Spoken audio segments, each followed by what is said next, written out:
Pinakahuling ginawa niyan, ay may rigasa. Nangingigil. Pag di ka nagbigay pera, nag-ano siya ng baril. Oo, may halong pananakot. Tapos, titignan niya kung matatakot ka. Hindi man, natakot ako siyempre may baril. Para busaboy ng mga kasama ko, ganyan. Pero, pinuntahan pa rin namin. Oo.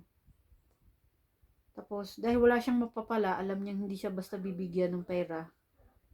Hindi siya nagpakita. Tsaka hindi na rin siya talaga magpapakita. Pero, nung huli, siya nagpapalipas ng 5 buwan, ganyan, o 1 taon, siya mismo pupunta sa'yo babalik. Kapal nga eh. Kala naman niya welcome siya. Ulul. Di ka welcome, ay may rigasa. Tsaka, in-expose na kita.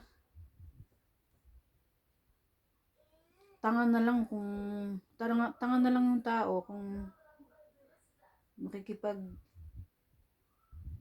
usap pa sa inyo. Yun ang next yung biktima. So yun lang mga boss.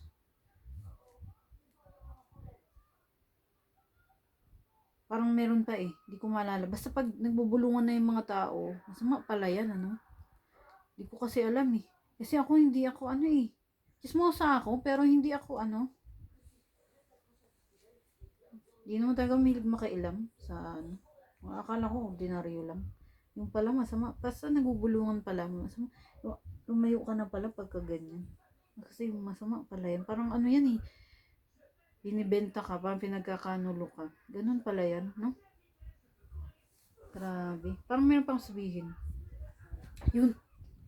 Di ko maalala yung ibang sabihin. Pero naalala ko lang Ay, di ba si Ludi rin eh. Hanggang August 18 na lang daw yung puntod niya. Gagawin normal na sasarado na rin sa mga tao. So, please lang, sana gawin nyo na lang tourist tourist spot. Para lagi siyang open. Tapos maraming dadalaw sa kanya. Kasi, malulungkot din yan si Ludi eh. Kasi, syempre, may limit na yung mga bibisita sa kanya. Tapos Tsaka alam nyo mga boss, mabenta yan. Yung, pag ginawa yung tourist spot yan, mabenta yan. Maraming mga tourist pupunta dyan. So, sana, please, gawin nyo na lang pong tourist spot yung libingan ni Lodi. Tsaka para di rin siya malungkot. Gagawin ko nga siya maraming cross stitch eh. Pakita ko sa inyo mga boss. Cross stitch ko pag natapos na. Tapos sana, swertehin ako. Sabi ko kay Rene Lodi, please pakisabi mo kay Papa Jesus, bigyan ng swerte para may pamasahan papunta sa'yo. Bigyan ko siya ng cross stitch kong maraming bulaklak. Para forever siyang may bulaklak ng mga basa. Super may original sa mga mga linichaw.